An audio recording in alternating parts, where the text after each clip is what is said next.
ज्ञानतिमिरान्धस्य ज्ञानञ्जनशलाकया चक्षुरुन्मिलितं येन तस्मै श्रीगुरुवे नमः।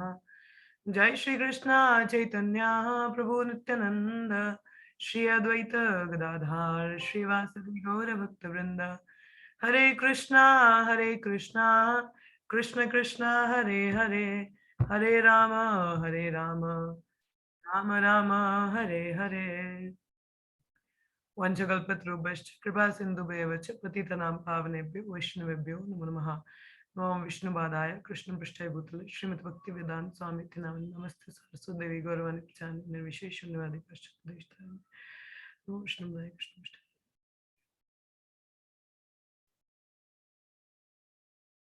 मुखं करोति वाचालं पंगुलं गिरते गिरं यत्कृपातमहं वन्दे श्रीगुरुदिनतारिणं परमानन्दमाधवं। हरे कृष्णा। सो आप सबका स्वागत है। हम लोग पढ़ रहे हैं next of instruction text 5 today. तो आज का जो टेक्स्ट है ये बहुत ही इम्पोर्टेंट है। तो होप पिछले वाले आप लोगों को अच्छे से हो गया हो, नहीं होगा तो प्लीज को रिवाइज करिएगा। तो अभी will study the different types of devotees. ठीक है, अलग अलग कौन से डिवोटीज होते हैं उनके बारे में हम आज चर्चा करेंगे श्लोक में। तो लेट अस बिगिन। तो मेरे पीछे दोहराइएगा।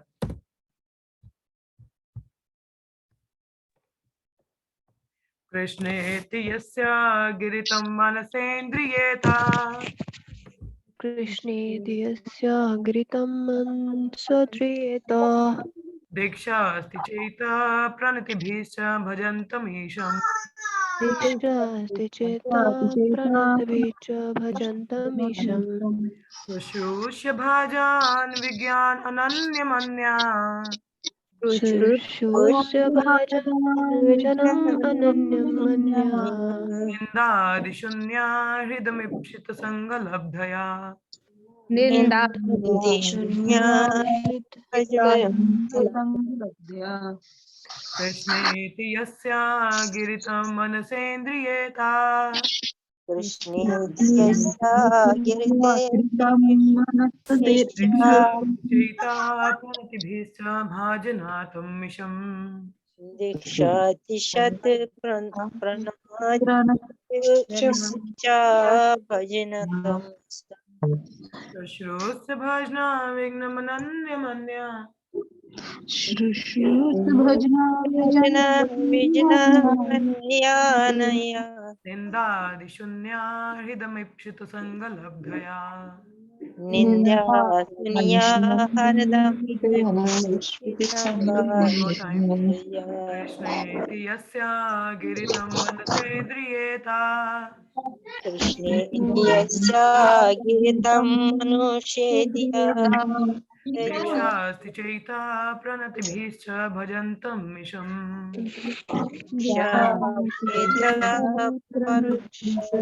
शुश्रूष्य भाजना विघ्नमनान्यमन्या, शुश्रूष्य भजनं वचनम् अन्यमन्या, निन्दादिशून्या हृदमीप्सितसङ्गलब्धया।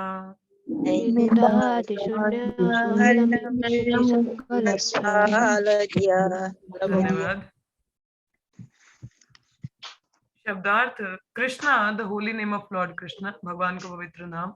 इति दस यस्य ऑफ whom, गिरी in the words of speech, तम हिम, मानसा by the mind, अद्रियता one must honor, दीक्षा initiation, अस्ति there is, chaita if, pranati bhi by obeisances, cha also, bhajantam engaged in devotional service, isham onto the supreme personality of Godhead, Shushrushya by practical service, Bhajna Vignanam, one who is advanced in devotional service, Ananyam without deviation, Anya Ninda Adi of blasphemy of others, Shunya completely devoid, Hridam whose heart, Ipshita desirable, Sangha association, Labdhaya by gaining. Anvad or translation. One should mentally honor the devotee who chants the holy name of Lord Krishna. हमें मन से ऐसे भक्तों को नमन करना चाहिए जो भगवान का हरि नाम का उच्चारण करते हैं। One should offer humble obeisances to the devotee who has undergone spiritual initiation, और उनको दंडवत करना चाहिए जो दीक्षित हैं, and is engaged in worshipping the deity. ठीक है। One should associate with and faithfully serve that pure devotee who is advanced in undeviated devotional service and whose heart is completely devoid of the propensity to criticize others. और उस भक्त का श्रद्धा पूर्वक सेवा करना चाहिए जो भक्ति में अनन्य भाव से लगा है और जिसका पूरा हृदय भक्ति में जिसका हृदय किसी की निंदा नहीं करता। हाँ, ये 3 प्रकार के भक्तों की जानकारी है। I'll just show you just a slide, आपको थोड़ा सा अनुभव हो जाएगा यहाँ से, then we'll go through the purport। देखिए 3 भक्तों की जानकारी हमें यहाँ पे मिलेगी। 3 प्रकार के भक्त होते हैं, एक है कनिष्ठ, मध्यमा और उत्तम अधिकारी। ठीक है, तो आप लोग प्लीज ध्यान दीजिएगा, कनिष्ठ, मध्य और उत्तम अधिकारी। कनिष्ठ जो होता है, कनिष्ठ जो अधिकारी है, जो कनिष्ठ जो भक्त है, उसको अंग्रेजी में कहते हैं न्यूफाइट। न्यूफाइट मतलब नया भक्त। ठीक है, और मध्यम अधिकारी उसके बीच में जो उनसे एडवांस लेवल पे होते हैं थोड़ा। ठीक है, और जो दीक्षित हैं, जो दीक्षित है वो कनिष्ठ भी हो सकता है, जरूरी नहीं है दीक्षित मध्यम ही हो, नहीं, दीक्षित कनिष्ठ भी हो सकते हैं। ठीक है, और सबसे ऊपर जो शुद्ध भक्त आ जाते हैं उनको कहते हैं उत्तम अधिकारी। ठीक है, the pure devotees of the Lord. ठीक है, अभी हम लोग इसका, तो ये 3 भक्तों का चर्चा अभी देखेंगे हम, किस प्रकार से हमें किन भक्तों का संग करना है, किन के साथ कैसा डीलिंग करना है। जल्दी जब नए नए आते हैं तो हम सभी भक्तों को एक ही नजर से देखते हैं, एक ही से देखना चाहिए वैसे, बट हमें ध्यान देना चाहिए हमें किसका संग करना है, किससे प्रश्न पूछना है, तो उसके लिए हमें पता रहना चाहिए, थोड़ा डिस्क्रिमिनेशन आना चाहिए। ठीक है, तो यहाँ पे क्या प्रभुपाद हमें बता रहे हैं, कहते हैं in order to intelligently apply the sixfold loving reciprocation mentioned in the previous verse, one must select proper person with careful discrimination। अभी पिछले अध्याय में, पिछले श्लोक में हम लोगों ने पढ़ा 6 प्रकार के प्रीति के लक्षण पढ़े हम लोगों ने, है ना। प्रसाद, चैरिटी देना, एक्सेप्ट करना, देन भोजन, कॉन्फिडेंशियली रिवील करना मन को, उनसे प्रश्न पूछना, और प्रसाद के लिए निमंत्रित करना, प्रसाद पाना साथ में। तो इससे क्या है, 6 लक्षण भक्तों के बीच में अच्छे हो सकते हैं, मगर किन के साथ, who is the right person, कि वो व्यक्ति कौन है जिसके साथ ये 6 लक्षणों द्वारा एक संबंध स्थापित हमें अच्छे से करना चाहिए। तो वो हमें डिस्क्रिमिनेशन थोड़ा सा आना चाहिए, जिसका वर्णन अभी हम पढ़ेंगे चर्चा। ठीक है, तो Srila Rupa Goswami therefore advises that we should meet with the Vaishnava in an appropriate way according to their particular status। तो हमें हर वैष्णव से एक सही ढंग से मिलना चाहिए, जिस प्रकार का उनका भक्ति में जैसे सीनियर है, किस तरीके से उनको आदर सम्मान करना चाहिए, तो हमको देखना चाहिए। इन दिस वर्स तो हमें बताया जाएगा how to deal with 3 types of devotee. तो 3 प्रकार के भक्त हैं, कनिष्ठ अधिकारी, मध्यम अधिकारी एंड उत्तम अधिकारी। ठीक है, कनिष्ठ अधिकारी इज अ न्यूफाइट। न्यूफाइट मतलब always try to find new reasons to fight. हाँ, हमारे गुरुमंत्री कहते हैं न्यू फाइट मतलब न्यू फीट, जिसके पैर कभी भी एक जगह पे नहीं होते, कभी इधर तो कभी उधर, कभी माया तो कभी भक्ति। हाँ, उसको नया भक्त कहते हैं हम लोग। और यहाँ तो न्यू फाइट की हमेशा रीजन ढूंढेगा लड़ने का। खैर मजाक की बात नहीं है, इसमें यहाँ पे लिखा है कनिष्ठ अधिकारी is a neophyte who has received the Harinam initiation from the spiritual master. तो ये नया भक्त दीक्षित भी हो सकता है, जिसने अभी नया नया दीक्षित मिला है, जिसको दीक्षा मिला है, और यहाँ तो जो भी नए नए जुड़े हैं उनको भी कह सकते हैं हम। ठीक है, and is trying to chant the holy name of Krishna, वो प्रयास कर रहा है हरिनाम लेने का। ठीक है, तो इसको हमें कैसे नमन करना चाहिए, one should respect such a person with his in mind as a कनिष्ठ वैष्णव। हमें ऐसे भक्तों को अपने मन में क्या है, प्रणाम करना चाहिए। ठीक है, a madhyam adhikari has received spiritual initiation from the spiritual master and has been fully engaged by him in the transcendental loving service of the Lord। ठीक है, अब मध्यम अधिकारी क्या है, ये भी दीक्षित है, ये गुरु के आदेश अनुसार भगवान की सेवा में संलग्न है। ठीक है, The मध्यम अधिकारी should be considered to be situated midway in devotional service। और ये मध्यम अधिकारी के मध्य में है, कहीं भक्ति में, कनिष्ठ से ऊपर, उत्तम से नीचे, मध्य में। ठीक है, और उत्तम अधिकारी और the highest devotee is one who is very advanced in devotional service. तो उत्तम अधिकारी कौन है, जो बहुत ही ज्यादा भक्ति में एडवांस है। ठीक है, उद्यम अधिकारी का किसी के प्रति कुछ भी निंदा करने का कोई भी वैसा भाव नहीं होता, उसका हृदय पूर्ण शुद्ध है। हाँ, he has attained the realized state of unalloyed Krishna consciousness। Krishna भावना भावित का एक अलग ही उसने स्टेज अटेन कर रखा है। तो according to Srila Rupa Goswami the association and service of such mahabhagavata और perfect Vaishnava are most desirable. तो रूप गोस्वामी थे ऐसे महाभागवतों का हमको सेवा करना चाहिए। ठीक है, दिस इज डिजायर उत्तम अधिकारी। हमें सबसे पहले उत्तम अधिकारी का देखना चाहिए, हमें वो मिले, उनकी हम सेवा कर सके, वो ना हो तो फिर मध्यम का। ठीक है, बट ये जो संबंध है वो उत्तम के साथ में हमें स्टैब्लिश करने चाहिए। जैसे हमारे गुरु महाराज आ जाते हैं, उस पोजीशन पे होते हैं, ठीक है, या और भी वरिष्ठ वैष्णव है, कई सीनियर डिवोटीज हैं। One should not remain a Kanishta Adhikari. One should be situated on the lowest platform of devotional service and is interested only in worshipping the deity in the temple.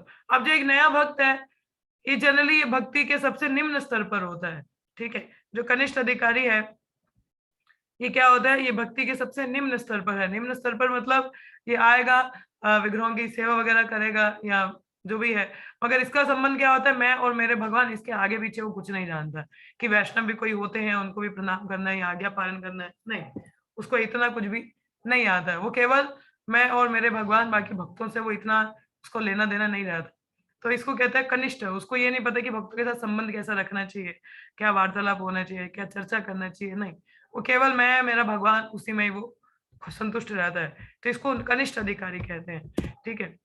तो जैसा 11वें स्कंद में भागवतम के वर्णन आया है, अर्चयम एव हारये पूजम या श्रद्धये हते ना तद भक्तेषु चान्येषु सा भक्ता प्रकृता स्मृतः।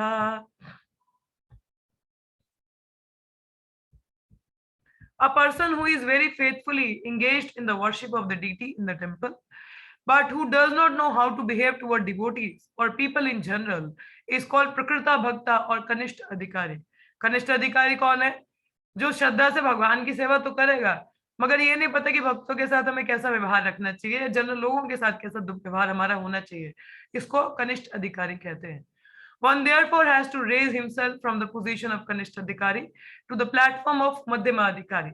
इसलिए मैं कनिष्ठ से, देखिए कहा जाता है ना भक्ति में साधु संग बहुत जरूरी है। अब साधु को बिहेव ही अच्छा नहीं है, उनके संग में है, तो संग कहाँ से, भक्ति कहाँ से चलेगी। तो ये कनिष्ठ अधिकारी का पतन होने के चांसेस ज्यादा होते हैं, ठीक है। इसलिए कहा जाता है हमें मध्यम के प्लेटफॉर्म तक पहुंचना चाहिए। अब मध्यम अधिकारी, जैसे भागवतम में दोबारा इनके बारे में भी वर्णन है, क्या बताया गया है, ईश्वरे तत् आदिनेषु बालिशेषु दुष्टस्यु च प्रेम मैत्री कृपोपेक्षा या करोति स मध्यमा। अब मध्यम अधिकारी के 4 प्रकार के डीलिंग्स होती हैं, प्लीज नोट इट डाउन। भगवान के साथ में प्रेम भरी सेवा, ठीक है, बराबरी के भक्तों के संग में मित्रता, ठीक है, और जो थोड़े से इनोसेंट हो गए, इग्नोरेंट है, जिनको पता नहीं, उन पे दया करना, उन पे कृपा दिखाना, उनको प्रचार करना, और जो द्वेषी है उनसे दूर रहना, ठीक है। तो मध्यम अधिकारी कैसा होता है, आप बोल सकते हैं प्रचारक भी कह सकते हैं मध्यम अधिकारी को। मध्यम अधिकारी 4 प्रकार का उसका डीलिंग होता है। पहला, भक्त के साथ प्रेम भरी, भगवान के साथ उनके साथ सेवा करना, भक्तों के साथ मित्रता करना, जो कम लोग जिनको पता नहीं, अज्ञानी है, उनको प्रचार करना, ठीक है, और जो द्वेषी लोग हैं उनसे दूर रहना। कहते हैं ना असत संग त्याग, तो उनका त्याग करना, जो थोड़े सुनना चाहते हैं उनको प्रचार करना, भक्तों के साथ मैत्री करना और भगवान को भगवान की तरह सेवा करना, इसको मध्यम अधिकारी कहते हैं। इसका 4 प्रकार का डीलिंग है, ठीक है। आगे है, so this is the way to cultivate devotional service properly. इस तरीके से हम भक्ति में प्रगति अच्छे से कर सकते हैं। Therefore, in this verse, Srila Rupa Goswami has advised us how to treat various devotees. तो यहाँ पे बता रहे कि किस प्रकार से कैसे कैसे भक्तों से हमें डीलिंग रखना चाहिए। We can see from practical experience that there are different types of Vaishnava. हम लोग खुद भी देख सकते हैं ना, अलग अलग, हाँ, अलग अलग वैष्णव हम लोग भी देखते हैं। जैसे प्रकृत सहजियास। सहजिया क्या होते हैं? सहजिया जनरली एक टर्म है, इनको कहते हैं चीप मेडिटेटर, मतलब चीप डिवोटीज, मतलब वो भक्ति को बहुत चीप तरीके से लेते हैं। सजिया होता है कि अब जैसे भगवान की लीलाएं हैं, तो ये सोचते हैं कि हम बड़े उच्च स्तर पर हैं, हमें तो भाव आ गया, और इमिटेट करते हैं भगवान की लीलाओं को, तो ये सहजिया होते हैं, प्रकृत सहजिया, ठीक है। ये कोई नियम पालन नहीं करते हैं, मतलब शास्त्रों के अनुसार नियमों को पालन नहीं करते, अपने ही स्तर से कुछ बना लेते हैं और भगवान की लीलाओं को इमिटेट करना शुरू कर देते हैं, इनको सहजिया कहा जाता है, ठीक है। जैसे ये ध्यान में रखें सहजिया किसको कहते हैं, ठीक है। तो जनरली अब ये जो सहजिया होते हैं, प्रकट Sahajiya generally chant the Hare Krishna महामंत्र, yet they are attached to women, money and intoxication. ये महामंत्र तो जब करेंगे, मगर ये अंदर ही अंदर स्त्री, पैसा या मदिरापान, इससे आसक्त रहते हैं, ठीक है। ये हमारे प्रकृत सहजिया हैं। आए, ये कौन से भक्त हो गए हमारे? प्रकृत सहजिया, जो जब तो करेंगे मगर आसक्ति का है स्त्री से, पैसों से, इंटॉक्सिकेशन से। Although such person may chant the holy name of Lord, they are not yet properly purified. वो नाम जब तो करते हैं मगर शुद्धिकरण नहीं है उनका। हाँ, तो such people should be respected within one mind. तो ऐसे भक्तों को, अब वो चैंटिंग तो करता है, बोला ना यहाँ पे कि जो व्यक्ति हरि नाम लेता है उसके प्रति भी हमें आदर सम्मान करना है। अब ऐसे भी लोग होते हैं नाम जप तो करते मगर नियम पालन नहीं करते, मगर हमारा उनके प्रति भी मन में उनको रिस्पेक्ट करना, ये नहीं कि उनको दंडवत करना शुरू कर दें हम, नहीं नहीं, उनको मन में ही रिस्पेक्ट करना चाहिए कि इसलिए क्योंकि नाम जपन कर रहे हैं, ठीक है। तो such people should be respected with in one's mind but their association should be avoided. ऐसे लोगों का हमें संग नहीं करना। कैसे लोगों का? जो नाम जप तो करते हैं मगर अपनी भौतिक आसक्ति बनी हुई है अभी तक, ठीक है, वो छूटी नहीं है स्त्रियों से, पैसों से या मदिरा पान से। तो अभी भी वो मतलब भक्त है भी या नहीं भी आप कह सकते, भक्त तो है नहीं वैसे, ठीक है, कि भक्त तो भगवान की भक्ति में ही होता है। ये नाम जप करते हैं तो इनको मन में ही रिस्पेक्ट करो दूर से ही, मगर इनका संग नहीं लेना हम लोगों को, ठीक है। ऐसे लोगों का संग हमको अवॉइड करना चाहिए, ठीक है। आगे है, those who are innocent but simply carried away by bad association should be shown a favor if they are eager to receive proper instruction from pure devotees। अब कुछ लोग हैं बेचारे थोड़े भोले भाले से हैं, ठीक है, बुरी संगति की वजह से उनका प्रभाव थोड़ा गलत हो गया, हाँ, मगर ऐसे लोगों पे हमें कृपा दिखानी चाहिए, ठीक है। मगर कृपा क्या दिखाना है उनको, में अगर वो शुद्ध भक्त का आदेश सुनना चाहते हैं, ठीक है, करना चाहते हैं बेशक, फिर उसको जज नहीं करना, अरे ये तो कुसंगति में पड़ा हो, इसके कार्य देखो, नहीं, निंदा नहीं। ऐसा अगर वो शुद्ध भक्त का सुनना चाहता है तो उसके प्रति हमको दया दिखाना चाहिए, उसको फेवर दिखाना चाहिए, उसको भक्तों से मिलाना चाहिए, वो मिले और उनसे इंस्ट्रक्शंस ले। But those neophyte devotee who are actually initiated by bona fide spiritual master and are seriously engaged in carrying out the order of spiritual master should be offered respectful obeisances। ठीक है, यहाँ पे क्या पढ़ा हमने? 3 लोगों की बात की। एक तो हो गया नाम जप तो कर रहे हैं मगर कोई नियम पालन नहीं है, ठीक है, आसक्तियां बनी हुई है, ऐसे लोगों को मन में ही हरे कृष्णा बोलो भाई मन में, ठीक है। बाकी इनका करीबी से संग लेने की आवश्यकता नहीं है, we should not take their close association, क्योंकि वो हमारा हमारा संग क्या खराब कर देगा, हमारी चेतना खराब कर देगा। दूसरे भक्त आगे, भक्त तो नहीं मतलब बेचारे प्रयास तो करे बट किसी, देखिए भोले भाले तो नहीं कह सकते, मतलब कि कभी भी संगति का प्रभाव पड़ जाता है बहुत जल्दी, तो कैरिड अवे हो जाते हैं, मगर फिर भी वो शुद्ध भक्त से सुनना चाहते हैं, इंस्ट्रक्शन लेना चाहते हैं, तो उनके प्रति देश नहीं, उनको फेवर करना चाहिए। We should support them, let them come and hear from the Vaishnavas, तो उनको कृपा दिखानी चाहिए। अब जो भक्त दीक्षित हैं और अपने गुरु महाराज के आदेशों को सही से पालन कर रहे हैं, ठीक है, कौन से भक्त? जो दीक्षित हैं और अपने गुरु महाराज के आदेशों को निरंतर पालन कर रहे हैं, अच्छे से अपनी भक्ति कर रहे हैं, उनको हमें दंडवत करना चाहिए। सुना? उनको कैसे करना चाहिए? उनको हमें दंडवत करें, मन में नहीं, वी शुड पे ओबेसांसेस टू देम, बिकॉज वो कहीं ना कहीं फिक्स्ड है अपने साधना और गुरु के आदेशों पर, तो उनको नमन करने से हमें भी वो गुण आते हैं, तो we should pay full obeisances to them, उनको हमें दंडवत करना चाहिए, ठीक है। उनका हम संग भी ले सकते हैं, संग ले नहीं सकते, लेना चाहिए उन ऐसे भक्तों का संग, ठीक है। तो आगे बताया गया है, in this Krishna consciousness movement a chance is given to everyone without discrimination of caste, creed or color। देखिए हमारे भक्ति के कल्ट में मौका हर किसी को मिलेगा, स्त्री हो, पुरुष हो, काला हो, गोरा हो, SC ST हो, जनरल हो, कुछ भी हो, कुछ भी भेदभाव नहीं है, सबको ओपन मूवमेंट में ओपन ही बोला है कि आइए भाग लीजिए संकीर्तन यज्ञ में, ठीक है। तो हर किसी को न्योता है कि आए और इस संघ में जुड़े, ठीक है, हमारे साथ आए, प्रसाद ग्रहण करें, भगवान की हरि कथा सुने, ठीक है। और जब हम किसी को देखते हैं कि ये थोड़ा रुचि रखता है तो उसको हम क्या है करना चाहता है, अच्छे से कर रहा है, तो उसको दीक्षा दी जाती है, ठीक है, तो उसको शिष्य रूप में स्वीकार किया जाता है, हरिनाम जप वो करता है। But when a neophyte devotee is actually initiated and engaged in devotional service by orders of spiritual master, he should be accepted immediately as a bona fide Vaishnava। सुना आप लोगों ने? जो भक्त दीक्षा के बाद इमीडिएटली अपने गुरु के आदेशों का पालन कर रहा है, उसको हमें बोनाफाइड वैष्णव समझना चाहिए और उसको ओबेसेंसेस हमको ऑफर करना चाहिए विदाउट एनी डिस्क्रिमिनेशन, ठीक है।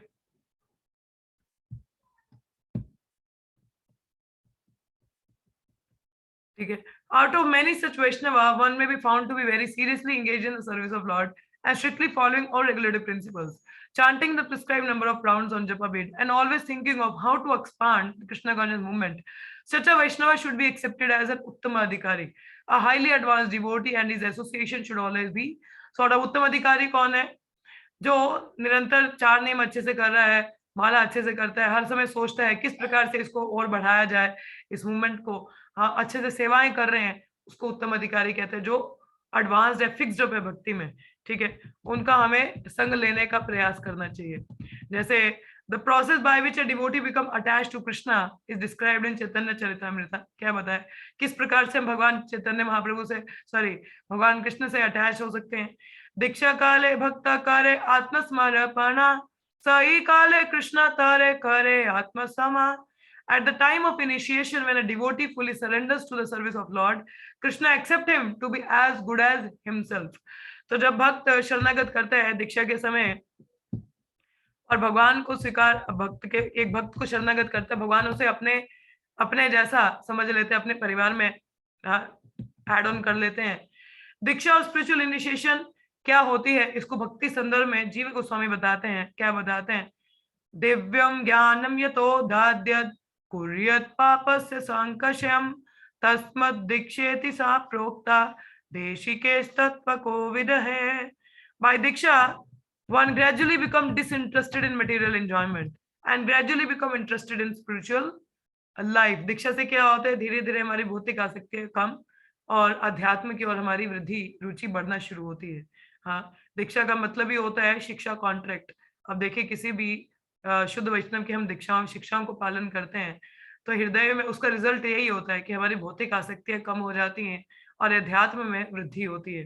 हाँ, तो यहाँ पे उदाहरण जैसे दिया जा रहा है, प्रपात बता रहे हैं, we have seen many practical example of this, especially in Europe and America. Many students who have come to us from rich and respectable family quickly lost all interest in material enjoyment and become very eager to enter into spiritual life. क्यों? क्योंकि एक शुद्ध भक्त का संग कर रहे हैं ना, इसीलिए। Although they come from very wealthy families, many of them accept living conditions that are not very comfortable.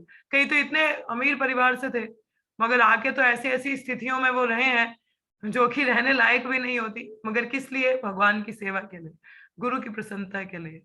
Indeed, for Krishna's sake, they are prepared to accept any living condition as long as they can live in the temple and associate with the Vaishnava. सुना आप लोगों ने? भगवान के लिए कुछ भी करने को तैयार, किसी भी परिस्थिति में रहने को तैयार है। हाँ, मतलब कुछ भी करने को तैयार है जब तक वो मंदिर और भक्तों के संग में रहेंगे, उसके लिए वो कुछ भी करने को तैयार है। हम लोगों का ऐसा चेतना होता है क्या? हमें बोला जाए आपको एक भक्त का संग मिलेगा, हाँ, तो आप कुछ भी करने को तैयार हो गया? नहीं। We are not so eager to take the sangha of a devotee. We are very casual in our attitude. यहाँ पे बोला for the sake of Krishna's service, as long for the sake of कि as long as I can be in temple and associate with Vaishnava, I'm ready to do anything. कुछ भी करने को तैयार हो जब तक मुझे मंदिर में और भक्तों का संग मिलेगा। हाँ, ऐसा चेतना था पहले के भक्तों का। अभी भी कई भक्त हैं जो ऐसे हैं, मगर जिनका ऐसा भाव नहीं है, उनकी प्रगति नहीं है भक्ति में। कि मतलब वैष्णव संघ है, उसके लिए कुछ भी ठीक है, संघ मिल रहा है ना, कुछ भी छोड़ने को तैयार हो, संघ तो मिलेगा ना। हाँ, I am ready to hear from a devotee. उनसे संघ में सीखूंगा, पढ़ूंगा, कुछ तो जानने को मिलेगा। हाँ, तो I am getting a time an opportunity to learn from them. तो इसके लिए कुछ बाकी चीजें होल्ड भी करनी पड़ी, चलेगा, but I should take the association. तो जब हमारा भी ऐसा भाव होता है ना, तो भक्ति में प्रगति होती है, नहीं तो संभव नहीं है। क्या लिखा है? किसी भी तरीके से भक्त से मिलने जाना। आपको पता है मेरे कॉलेज टाइम पे there were some devotee, college नहीं, मेरा ऑफिस का ही टाइम था। तो कुछ किसी भक्त के घर में विवाह था, तो उनके घर में वो वरिष्ठ वैष्णव आए हुए थे, दे वर वेरी सीनियर डिवोटीज। तो ऐसे ही कुछ वार्तालाप हुआ तो पता चला वो 2 दिन ठहरेंगे। तो इस चक्कर में मैंने ऑफिस से बंक मारा था, पता नहीं ऑफिस में कुछ बताया था कि क्या, आई डोंट नो, बट कहते हैं कि जब हम थोड़ा रिस्क लेते हैं भगवान या भक्ति के लिए, तो भगवान भी थोड़ा टेक केयर कर लेते हैं। तो ऑफिस से ऐसे ही भाग के तो मैं चली गई थी, I just take I am going for a lunch break. मगर लंच ब्रेक के मैं तो पूरा दिन ही उन भक्तों के संग में, क्योंकि कहाँ मिलना था दोबारा मौका, एक तो हमारे इधर इतने भक्त आते नहीं है, तो मतलब छोड़ो कोई बात नहीं, ये बार बार मौका थोड़ी ना मिलेगा। I went and to associate with those devotees. वो तो मैं ऑफिस में भी खैर उस दिन कुछ काम हुआ नहीं था, लाइट चले गए, कुछ रहा। तो किस तरह से भगवान अरेंज करते हैं, अगर हम भक्तों से मिलने के आतुर होते हैं ना, कृष्णा अरेंजेस एवरीथिंग, मगर उस सिंसियर डिजायर होना चाहिए, वो इच्छा मन में होना चाहिए कि नहीं I want to meet that devotee, बस वो मिलने जाना है। क्योंकि वो जो आतुरता होती है, कृष्ण रूप गोस्वामी ना लौल्यम, ग्रीड चाहिए हमें भक्ति में। तो ग्रीड किस चीज का चाहिए? संघ का चाहिए, भागना चाहिए हमें संघ के लिए। वी शुड मेक चॉइसेस कि मुझे जब भी पहला समय है, पहले मैं भक्त का ही संग कर सकूं, उसके बाद में कुछ और प्लान करूंगा घूमने फिरने का परिवार के साथ में। बट पहले जो समय है वो एक भक्त के घर जाओ, या उनके संग में रहूं या कुछ कहीं धाम में जाऊं, तो ऐसा हमारा भाव होना चाहिए, क्योंकि मौका थोड़ी ना मिलेगा बार बार भक्तों के संग में रहने का, है ना। हम लोग को इतने भाग्यशाली थोड़ी ना है कि बार बार भक्त हमारे पास ही बैठे रहेंगे, नहीं होता ना। तो इसलिए we should take risk even at the sake of anything, कुछ भी हो करने को तैयार होना चाहिए, ईगरनेस होनी चाहिए, ये हमें सीखना चाहिए यहाँ से। When one becomes so disinterested in material enjoyment, he becomes fit for initiation by spiritual master. तो जिस प्रकार से मतलब इच्छा ही नहीं है भौतिक संसार के लिए, वो व्यक्ति क्या है, दीक्षा के लिए फिट है व्यक्ति। For the advancement of spiritual life, Srimad Bhagavatam prescribes tapsa brahmacharina samena cha damena cha. क्या आपने बोला ना कि माता जी का प्रश्न है कुछ? मटेरियल एंजॉयमेंट से टेस्ट खत्म हो जाता है तो वो फिट हो जाता है इनिशिएशन में। इससे पहले हमने पॉइंट पढ़ा कि जब इनिशिएशन हो जाती है उसके बाद इंसान डिटैच होता है मटेरियल लाइफ एंजॉय। मतलब in the sense somewhere you are looking forward to not to get into it. जब हम भक्ति प्रयास करते हैं तो धीरे धीरे हमारी कई भौतिक आसक्तियां खत्म हो जाती है। माता जी का प्रश्न है कि भी आपने पढ़ा कि दीक्षा के बाद में हमारी मटेरियल अटैचमेंट कम हो जाती है, और अभी था कि जो मटेरियल अटैचमेंट जिसकी कम हो जाती है वो फिट होता है दीक्षा के लिए। तो बोले कि ये कैसे कार्य करता है। कहने का तात्पर्य यहाँ पे ये है, दीक्षा से पहले जब हम नाम जपन करते हैं, हम अभ्यास करते हैं। देखिए दीक्षा बेसिकली क्या होती है, that is an formal thing. When we have already accepted a spiritual master, we are already following his instructions. तो हम जिस समय से उनके इंस्ट्रक्शन फॉलो करना शुरू किए, we have established the relation. So diksha is just a formal thing, formality होती है कि यज्ञ हो रहा है, ठीक है। बट ऑलरेडी आपने जब मन में धारण कर लिया है, आप शेल्टर ले लेते हो कि नहीं, गुरु के आप बोलते हो कि नहीं इन्हीं से दीक्षा लेनी है, तो मतलब पालन करना शुरू कर देते हैं। उस पालन से हमारी भौतिक आसक्तियां ऑलरेडी खत्म होना शुरू हो जाती है, इफ वी आर फॉलोइंग। अगर नहीं फॉलो कर रहे हैं तो फिर वो नहीं होता है कम। और उसका दीक्षा के बाद तो वो ऑलरेडी कंटिन्यू होता ही है, क्योंकि उसके बाद फिर तो हमें और जिम्मेदारी महसूस होती है कि नहीं, आई शुड बी, मैंने वाव लिया है तो मुझे गलत कुछ करना नहीं है। मगर उससे पहले का भी जो टाइम पीरियड होता है, we should show our sincerity, because I have already accepted a spiritual master. मैंने एक्सेप्ट कर लिया कि इनसे मैं बस दीक्षा, तो it's like we are waiting for a time to get formal admission, understanding. अभी जैसे आप एडमिशन करवा रहे थे, आपने डॉक्यूमेंट्स पहले रेडी कर लिया ना, और उसके बाद तो फॉर्मेलिटी थी, now you are already ready with all the things ना, और उसके बाद एक फॉर्मेलिटी करना, वो जमा ही कराने थे। तो उसी प्रकार से जब हम गुरु का चयन करते हैं, when we have decided he is my spiritual master, तो that means I am already accepted, हो गया मेरा। बस दीक्षा तो जाके बस एक फॉर्मेलिटी है, दैट मींस जो मुझे लीगली रजिस्टर कर देगा इस इंस्टीट्यूशन में, अंडरस्टूड। तो it should be the moment I have chosen a गुरु, कि देखिए आप में से कई लोगों का दीक्षा नहीं हुआ है या कुछ एस्पायरिंग है, मैक्सिमम कोई भी दीक्षित नहीं है यहाँ पे, तो नहीं माता जी हैं, सॉरी। सो तो देखिए जो दीक्षित नहीं है, जो एस्पायरिंग है, तो ये मत समझिए कि हमें तो क्या ही करना है, नहीं नहीं। आप लोग ऑलरेडी डिसाइड तो कर चुके हैं ना किन से दीक्षा लेना है हम लोगों को, तो जिनसे लेना तो उनके आदेशों का पालन करना शुरू करो, बिकॉज ये ऑलरेडी एक्सेप्टेड, आपने एक्सेप्ट कर लिया है। बाकी दीक्षा तो एक फॉर्मेलिटी है, एक यज्ञ है कि आपको रजिस्टर लीगली कर देता है, but already you have accepted, then follow the instructions of your guru. वो आपको मदद करेगा भौतिक आसक्तियों से निकलने का, and then you are fully fixed up in भक्ति।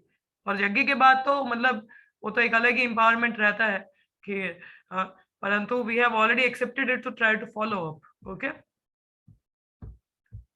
तो वो चीज है, ठीक है। तो when one becomes so disinterested in material enjoyment, he become fit for initiation by spiritual master. For the advancement in, और जो ऑलरेडी दीक्षित है उनको तो और सीरियस रहना चाहिए कि अब तो लीगली भी सब कुछ हो चुका है, तो अभी तो मेरे को प्रॉपरली करना चाहिए। तो जब कहते हैं कि जब व्यक्ति, when a person is serious about accepting a diksha, he must be prepared to practice austerity, celibacy and control of the mind and body. तो जब व्यक्ति दीक्षित हो जाता है तो उसको तैयार रहना चाहिए तपस्या के लिए, हाँ ब्रह्मचार्य व्रत के लिए, मन और शरीर पर नियंत्रण रहना चाहिए। If one is so prepared and is desirous of receiving spiritual enlightenment, दिव्यम ज्ञानम, he is fit for being initiated. हाँ, तो इस तरीके से जो तैयार रहता है भक्ति में पहले से ही, तो वही व्यक्ति फिट रहता है एक्चुअल दीक्षा के लिए, क्योंकि वो दीक्षा के बाद दीक्षित ही नहीं रहेगा, वो शिष्य बनेगा, है ना। तो आप दीक्षा दे, आप दीक्षित रहना चाहते हो कि शिष्य बनना चाहते हो? शिष्य तो वही है जो शिक्षा का पालन करे, है ना। तो जो शिक्षा का पालन नहीं करते हैं उसको कनिष्ठ अधिकारी कहते हैं, सुना आपने? पालन नहीं करेगा, दीक्षा दीक्षित है मगर पालन नहीं कर रहा प्रॉपरली, तो उसको कनिष्ठ अधिकारी कहते हैं हम लोग, ठीक है। दिव्यम ज्ञानम इज टेक्निकली कॉल्ड तद विज्ञानम, और नॉलेज अबाउट द सुप्रीम, तद विज्ञार्थम सम गुरु विभाविगच्छेत्। When one is interested in transcendental subject matter of absolute truth, he should be initiated. तो जब कोई बहुत ही रुचि है, नहीं जानना चाहता है, वृद्धि करना चाहता है आगे, तो उसको दीक्षा लेना चाहिए, गुरु को अप्रोच करना चाहिए और उनसे दीक्षा ग्रहण करना चाहिए। तो आगे लिखा है तस्मात् गुरुं प्रपद्यते जिज्ञासु श्रेय उत्तमम। When one is actually interested in the transcendental science of absolute truth, he should approach a spiritual master. तो जब कोई इंटरेस्टेड है इस दिव्य ज्ञान के लिए, तो उसको कहाँ अप्रोच करना चाहिए? एक स्पिरिचुअल मास्टर को अप्रोच करना चाहिए। One should not accept a spiritual master without following his instruction. सुना आपने? गुरु को ऐसे अप्रोच मत करो अगर आपको उनकी शिक्षाओं को पालन ही नहीं करना है। One should not accept a spiritual master without following his instruction. आप अगर उनके आदेशों की शिक्षाओं को पालन नहीं करते हो तो ढोंग मत करिए दीक्षा लेने का या दीक्षित होने का, उसका कोई मतलब नहीं है, बिकॉज आपकी भक्ति में प्रगति नहीं होगी। क्योंकि हमारे 3 नामा अपराधों में एक नामा अपराध है गुरु की आज्ञा का अवहेलन करना। तो अगर आप ऐसा करो तो ऐसे भी नामा अपराध करो तो भक्ति में कहाँ ही वृद्धि होगी। तो बेहतर अगर नहीं पालन कर सकते हो मत लो, कन्विक्शन नहीं है तो ऐसे नियम पालन तोड़ोगे, उन पे अपराध, उनके प्रति अपराध करोगे, क्या फायदा। Nor should one accept a spiritual master just to make a fashionable show of spiritual life. इसलिए भी दीक्षा मत ले ली, अरे अब तो देखो हम तो इस्कॉन के मेंबर हो गए, अब तो हम तो हिज ग्रेस हर ग्रेस, हाँ अब तो दीक्षित भक्त है, हमें तो ऐसा ऐसा मान सम्मान। नहीं, शो ऑफ के लिए दीक्षा मत लीजिए। देखिए spiritual journey is from with in. जो आध्यात्मिक जीवन है वो विद इन है, हृदय का है ना, आंतरिक है, बाहर नहीं है, बहिर्मुख नहीं है कि बाहर लोगों को दिखाना है मैं दीक्षित हूँ, नहीं, अंदर से उसको पालन भी करना है, अंदर से ग्रोथ होना चाहिए, हृदय का परिवर्तन रहना चाहिए। तो one must be जिज्ञासु, very inquisitive to learn from one of our spiritual master. एक गुरु से सीखने की जिज्ञासा होनी चाहिए, मुझे पूछना है, जानना है। The inquiries one makes should strictly pertain to transcendental science. जिज्ञासु श्रेय उत्तमम। The inquiry one makes should strictly pertain to transcendental science. तो प्रश्न कैसे होने चाहिए? खाने पीने का नहीं, गुरुजी नौकरी कब मिलेगा, वो विवाह कब होगा, नहीं, हम भक्ति में प्रगति कैसे कर सकते हैं, ये प्रश्न होने चाहिए। ठीक है। The inquiries one makes should strictly pertain to transcendental science. The word uttamam refer to that which is above material knowledge. Tama means the darkness of this material world and ut means transcendental. ठीक है। So generally people are very interested in inquiring about mundane subject matters. But when one has lost such interest and is simply interested in transcendental subject matter, is quite fit for being initiated. So when one is actually initiated by the one of our spiritual master, and when he seriously engages in the service of the Lord, he should be accepted as Madhyama Adhikari. तो मध्यम अधिकारी कौन है? जो दीक्षा लिया है और seriously पालन कर रहा है भक्ति में, ठीक है, he is seriously practicing, seriously engaged in the service of the Lord, he should be accepted as a मध्यम अधिकारी। ठीक है, तो उसको हमें मध्यम अधिकारी किसको मानना चाहिए? जो दीक्षित है और दीक्षा की अपनी जो शिक्षाएं हैं उनको पालन भी करता है, जो फिक्स्ड अप है उसको मध्यम अधिकारी कहेंगे, और जो पालन नहीं करता वो मध्यम अधिकारी नहीं, वो क्या है? सिंपली कनिष्ठ अधिकारी, कनिष्ठ मध्यम कनिष्ठ न्यूफाइड डिवोटी। ठीक है। The chanting of the holy names of Krishna is so sublime that if one chant the Hare Krishna Mahamantra offenselessly, carefully avoiding the 10 offenses, he can certainly be gradually elevated to the point of understanding that there is no difference between the holy name of the Lord and the Lord himself. One who has reached such an understanding should be very much respected by neophyte devotees. One should know for certain that without chanting the holy name of the Lord offenselessly, one cannot be a proper candidate for advancement in Krishna consciousness. In Chaitanya Charitamrita क्या लिखा है? यहार कोमल श्रद्धा से कनिष्ठ जाना, क्रमे क्रमे तेनो भक्ता हई भे उत्तमा। क्या लिखा है? One whose faith is soft and pliable is called a neophyte. अब neophyte भक्त का जो faith है वो इतना strong नहीं होता है, but by gradual following the process he will rise to the platform of first class devotee. अब सुनिए, देखिए यहाँ बात आ रही है कनिष्ठ और मध्यम का जानकारी ले लीजिए पहले। जब हम नए नए मंदिर में जाते हैं हम सबको एक ही भाव से देखते हैं, ठीक है, मगर बाद में हम लोग अभी तो सबको हाई लेवल का डिवोटी समझते हैं, फिर धीरे धीरे हमें पता चलता है अरे ये तो पालन ही नहीं करते हैं अच्छे से, और ऐसा तो वो भक्त तो इतना पालन करते हैं, तो हम उनके बारे में गलत विचार धारणा रख लेते हैं, अरे ये कैसे भक्त है, ये तो कुछ करते ही नहीं, तो अपराध हो जाता है। अभी जानकारी रखिए ना कि वो लोग अभी कनिष्ठ प्लेटफॉर्म पे हैं, they are not following properly, ठीक है, तो उनको मन में रिस्पेक्ट करो, उनका संग नहीं लेना जाके, डोंट टेक देयर एसोसिएशन। वैसा संग लोगे तो जैसे वो कर रहे हैं आप भी वैसा करना शुरू कर दोगे। कहने का तात्पर्य कनिष्ठ अधिकारी है, यदि कोई तो यदि वो तो प्रॉपरली फॉलो करता नहीं ना, हमारी नजर में हम तो कहते हैं अरे बहुत मैच्योर है रे, इतने देखो, देखिए एक इतने सालों से भक्त जो होता है ना भक्ति में, वो भी कनिष्ठ हो सकता है। ये नहीं कि हम लोग किसी भक्त को जज करें वो इतने सालों से भक्ति में जुड़े हुए हैं, अरे वो तो सीनियर है कितने, नहीं। Senior is by the years, not by the years. ठीक है, सीनियर होता है कानों के द्वारा कितना श्रवण करके उसको पालन करता है, वो सीनियर भक्त होता है। ठीक है, उसको रिस्पेक्ट करना चाहिए जो उसको नियम पालन। नया भक्त भी कोई अगर है ना, अगर वो सिंसियरली फॉलो कर रहा है, पूरा नियम पालन, अच्छे से आदेशों का पालन करता है, भक्ति में संलग्न है, साधना बहुत अच्छे से करता है, जानता है वैष्णव के साथ कैसा व्यवहार रहना चाहिए, उस भक्त को भी हमें दंडवत करना चाहिए। ठीक है, आप सुन रहे हैं। मगर अंतु जो व्यक्ति दीक्षा होने के बावजूद भी ऐसी चीजों पे नहीं है, अच्छे से ना तो पालन कर रहा है, ना तो उसके साधना का आता पता है, तो ऐसे भक्तों को आप दूर से ही नमन करो। संग नहीं लेना चाहिए ऐसे भक्तों के, क्योंकि संग लेंगे तो बोलेंगे हम तो कभी कभी संडे, हफ्ते में, महीने में एक बार मूवी भी चले जाते हैं, हम तो खा लेते हैं जी बाहर का, बस बिना प्याज लहसुन के होना चाहिए, कर लेते हैं ऑफरिंग, मन में क्या करना है तो नहीं। हाँ, जो वृद्धि कर रहे हैं, शुद्ध भक्त हैं, आप खुद ही देखोगे, they don't need anything from outside. वो कभी भी नहीं करेंगे, जो भी भक्ति में नियम पालन है उनको करते हैं। आप में से कितने लोगों ने आज व्रत रखा है? अद्वैत आचार्य का आज अपीयरेंस डे था। How many of you keep the fast today? आज 12 बजे हरे तक कृष्ण माता जी, 12 बजे तक आपने रखा? जी। गुरु महाराज जी सुबह किया था, महाराज जी से बोला था।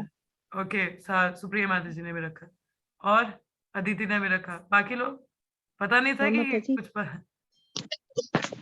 शोभा माता जी आपने भी रखा? हाँ जी माता जी। और किसी ने?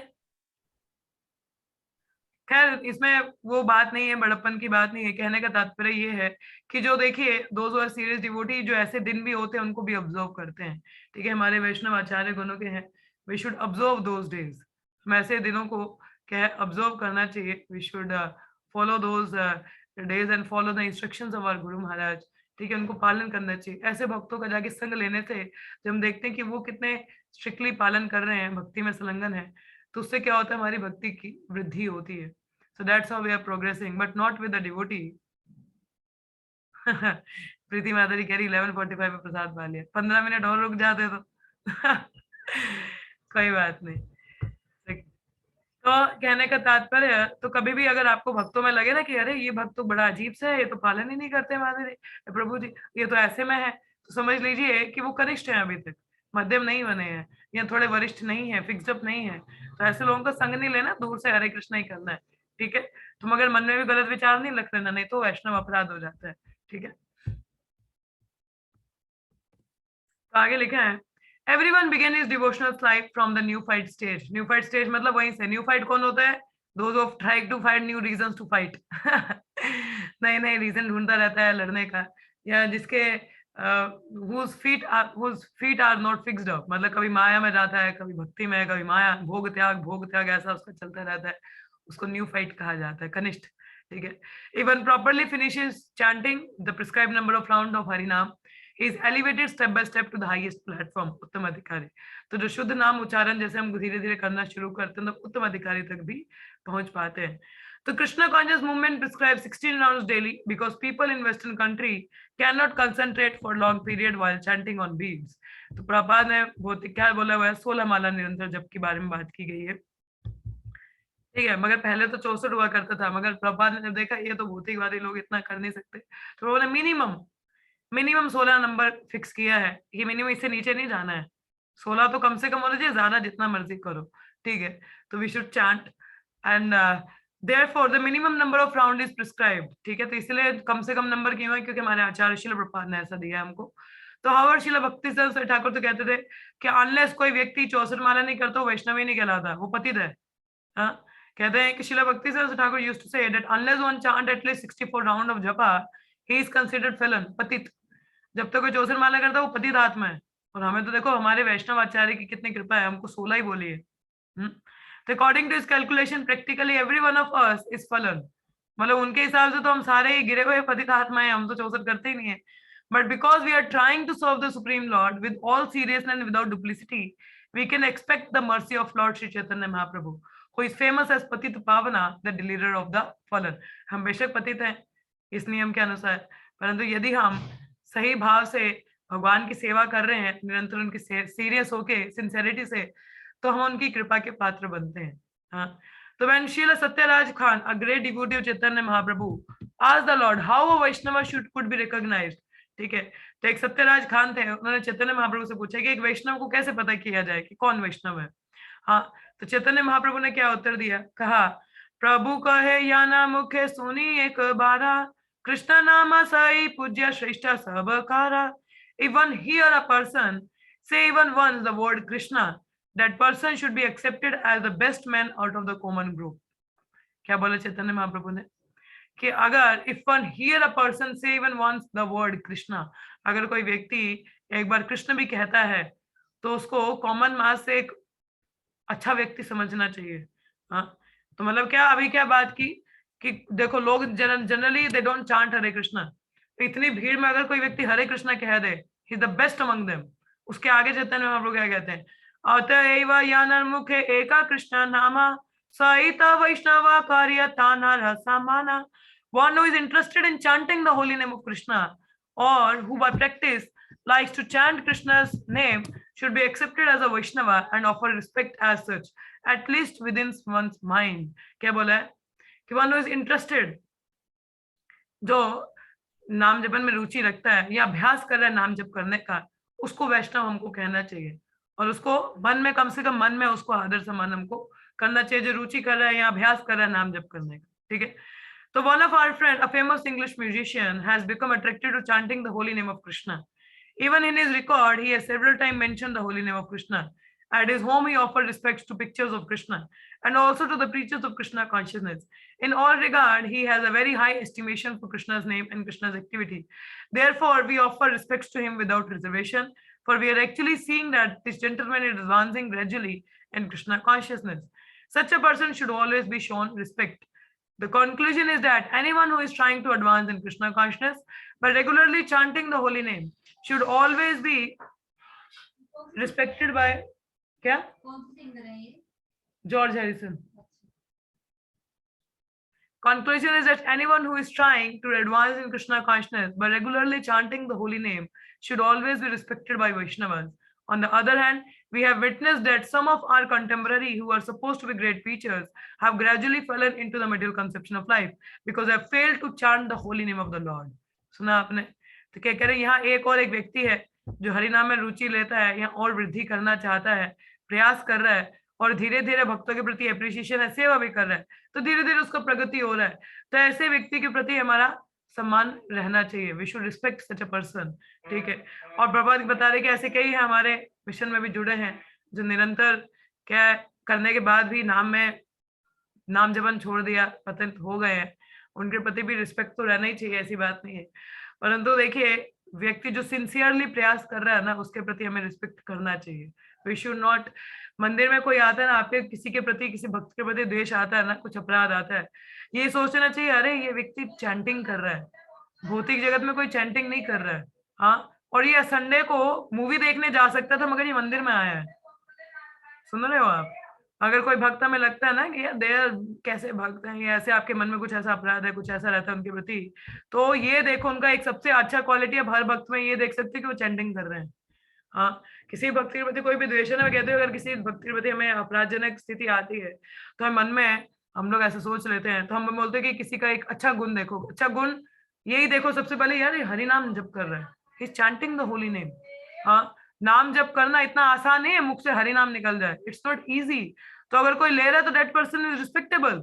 ये देखो ये कहीं पे भी जा सकता है मगर फिर भी देखो ये मंदिर आ रहा है, इतनी दुनिया बैठी है मंदिर नहीं आ रही है, but he still living aside everything and coming to the temple. चाहे जो भी उसका मोटिव, वो कुछ कर रहा है नहीं कर रहा है मगर मंदिर तो आ रहा है। हाँ, he should be given respect. उस पर्सन को मन में कम से कम रिस्पेक्टेबल होना चाहिए कि देखो मैं इतना कर रहा हूँ, मैं मंदिर जाने को नहीं हो रहा, भक्त संग करने को नहीं हो रहा, बट इधर ये देखो ये व्यक्ति भौतिकवादी भी है मगर फिर भी देखो मंदिर तो आता है रेगुलरली। हाँ, कुछ सेवा तो कर रहा है, नाम जप तो कर रहा है कम से कम। So we should respect in that way. तो इससे हम लोग वैष्णव अपराध से बचते हैं। We should see at least person is chanting the holy name. तो in that way we should see. ठीक है,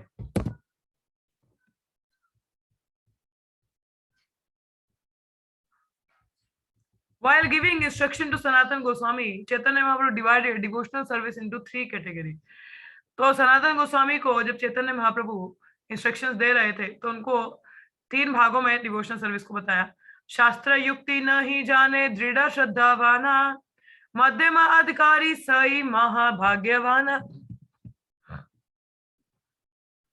A person whose conclusive knowledge of the Shastra is not very strong, but who has developed firm faith in chanting the Hare Krishna Mahamantra, and who is also undeterred in the execution of his prescribed devotional service, should be considered a Madhyama Adhikari. Such a person is very fortunate. तो मध्यम अधिकारी का दोबारा से definition है कौन?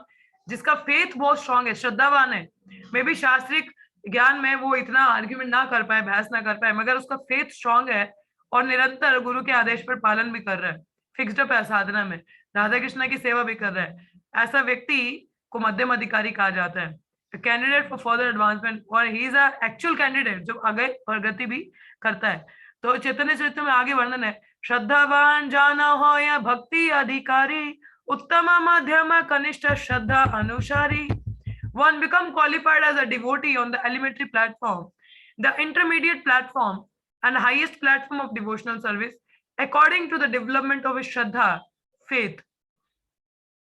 कौन कैसे प्रगति करता है? जिसका जितना ज्यादा फेथ है, जिसका जितना ज्यादा स्ट्रॉन्ग फेथ है भक्ति में, उतना ही ज्यादा वो भक्ति में वृद्धि करता है। हम लोग तो शुरुआत में छोटे से फेथ से शुरू तो कर देते, मगर क्या हमारा स्ट्रॉन्ग फेथ है, निष्ठा है?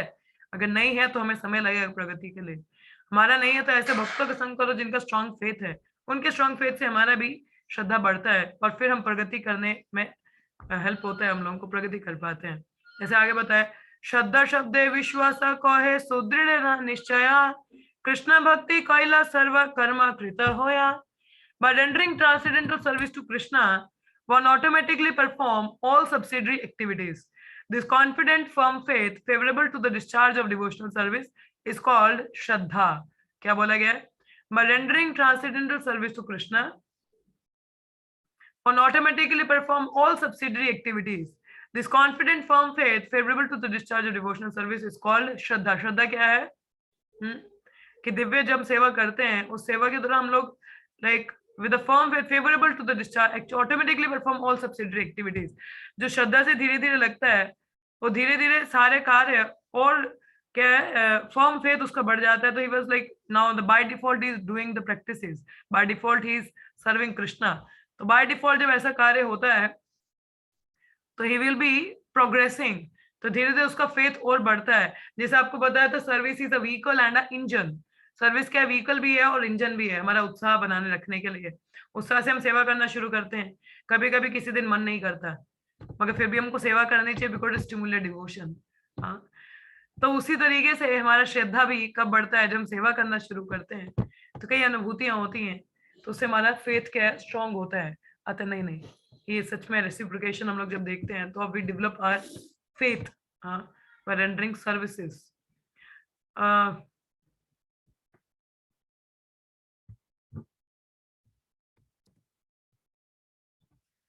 So Shraddha, faith in Krishna, is the beginning of Krishna consciousness. Faith means strong faith. The word of Bhagavad Gita, authoritative instructions for faithful man, and whatever Krishna says in Bhagavad Gita is to be accepted as it is, without interpretation. This was the way Arjuna accepted Bhagavad Gita. ठीक है, भगवद गीता अर्जुन ने भी कैसे सुने? श्रद्धा से। नहीं सुनता तो उसको भी हृदय में परिवर्तन नहीं होता। After hearing Bhagavad Gita, Arjuna told Krishna, Sarvam itam ritam manyayam mam vadshi kaishava. Oh Krishna, I totally accept as truth all that you have told me. Faith था तो बोला नहीं, आपने जो बोला मैंने माना, आई एक्सेप्टेड। ठीक है,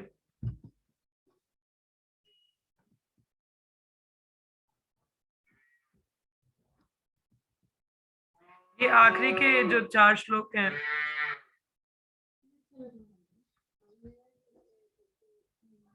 इसको पढ़ लेते हैं हम लोग, तो कल इस पे हम लोग इस वर्स पे डिटेल में डिस्कशन करेंगे। ठीक है, today let us go through the पर्पट। So this is the correct way of understanding Bhagavad Gita, that is called Shraddha. It is not that one accept a portion of Bhagavad Gita according to his own whimsical interpretation.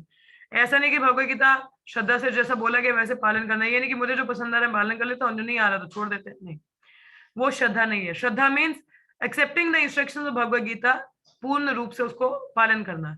ठीक है, when one become completely faithful in regard to this instruction, one strong faith become the basis of advancing in spiritual life. तो भक्ति में वृद्धि करने का एकमात्र तरीका है श्रद्धा होना, faith.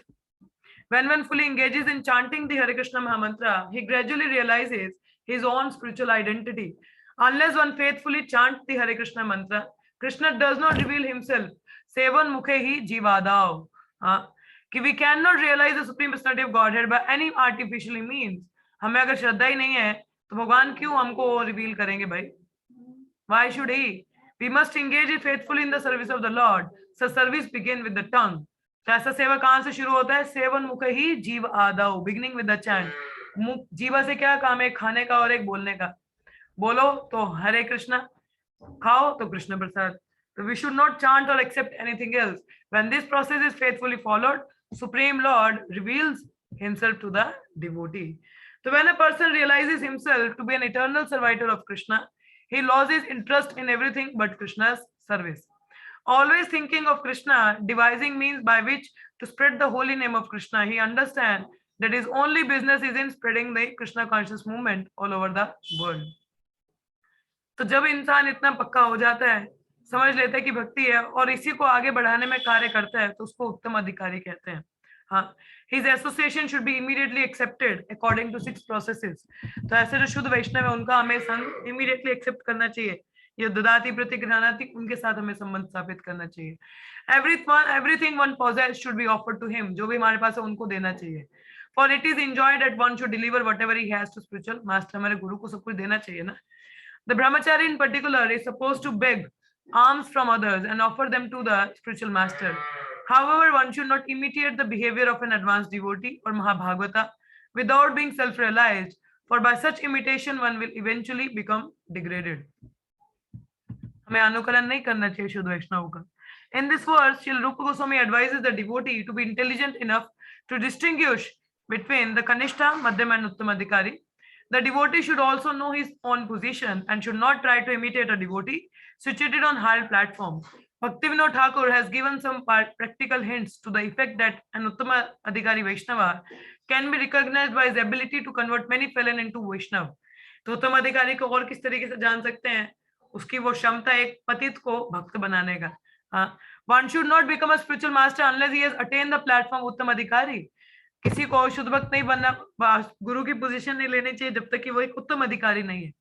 A neophyte Vaishnava or Vaishnav situated on the intermediate platform can also accept disciple. एक मध्यम अधिकारी भी गुरु की पोजीशन ले सकता है, मगर उसके जो शिष्य हैं वो उससे ऊपर नहीं होने चाहिए, उसके बराबरी में होने चाहिए. It should be understood that they cannot advance very well toward the ultimate goal of life under his insufficient guidance. मगर जो ऐसे मध्यम अधिकारी गुरु के शिष्य बनते हैं वो इनका प्रॉपर एडवांसमेंट नहीं होता क्योंकि अच्छे से गाइडेंस नहीं होगा ना, इसलिए. Therefore, disciple should be careful to accept an उत्तम अधिकारी as a spiritual master. तो हमारे गुरु कौन होने चाहिए? उत्तम अधिकारी. गाइड कौन होना चाहिए? मध्यम अधिकारी. और मित्रता हम कनिष्ठ से कर सकते हैं, उसके साथ शेयरिंग कर सकते हैं. ठीक है, तो इस तरीके से हमें इन 3 लेवल के भक्तों के संग में हमारा संबंध रहना चाहिए. इसमें और डिटेल्स हम लोग कल पढ़ेंगे. आज तो I just covered up the purport. आप में से किसी का कोई प्रश्न हो या कोई कुछ पूछना चाहे? यस, किसी को कुछ कहना है? कोई प्रश्न हो? यस, एनी क्वेश्चन और कमेंट? हाँ जी, कुछ कहना है किसी को? यस और नो. कनिष्ठ, मध्य और उत्तम अधिकारी का अंतर स्पष्ट हुआ. खैर, tomorrow will be having more discussion on this. Yes, anything? नहीं कहना है तो चलिए फिर विराम लेंगे हम. लेट्स चैंट 3 times हरे कृष्णा. हरे कृष्णा कृष्ण कृष्ण हरे हरे, हरे राम राम राम हरे हरे, हरे कृष्णा कृष्ण कृष्ण हरे हरे, हरे राम राम हरे हरे, हरे कृष्णा कृष्ण कृष्ण हरे हरे, हरे राम राम हरे हरे. उपदेश अमृता की जय. श्री रूप गोस्वामी पाद की जय. श्री रूप की जय. सही भक्तों की जय. धन्यवाद. कल मिलेंगे आपसे. खैर शाम को Bhagavad Gita, it depends, I will give you the notification. ठीक है. हरे कृष्ण.